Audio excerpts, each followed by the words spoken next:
Bukod sa grupong Manibela, lalahok na rin ang grupong Piston sa nakatakdang transport caravan bukas mula UP Diliman hanggang Mendiola sa Maynila.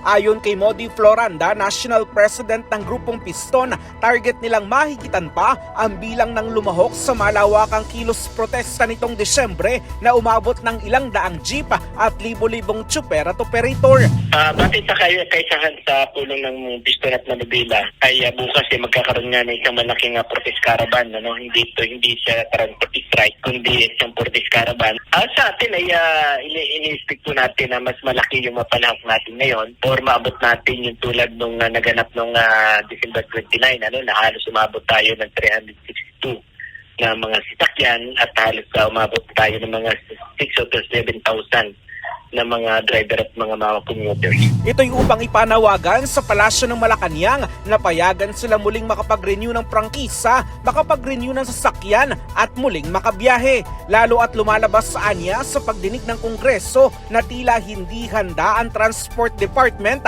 sa pagpapatupad ng PUV Modernization Program. Patuloy natin panawagan kay BBM ay baguhin niya yung kanyang desisyon at muli tayong payagan na makapag-renew ng ating mga prangkisa at makarehistro tayo ng ating mga sasakyan dahil malinaw naman yung naganap na hearing sa Kongreso noong nakaraang linggo ay talagang hindi prepared, hindi handa ang LTFRB at DOTR sa balangkas na ng modernization.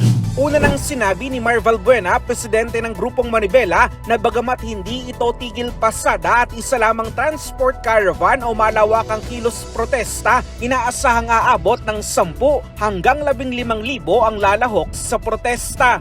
Para sa kauna-unahan sa Pilipinas, DCRH, ito si Christian Manio, tuloy-tuloy sa pagbabalita, tuloy-tuloy sa serbisyo, sama-sama tayo Pilipino.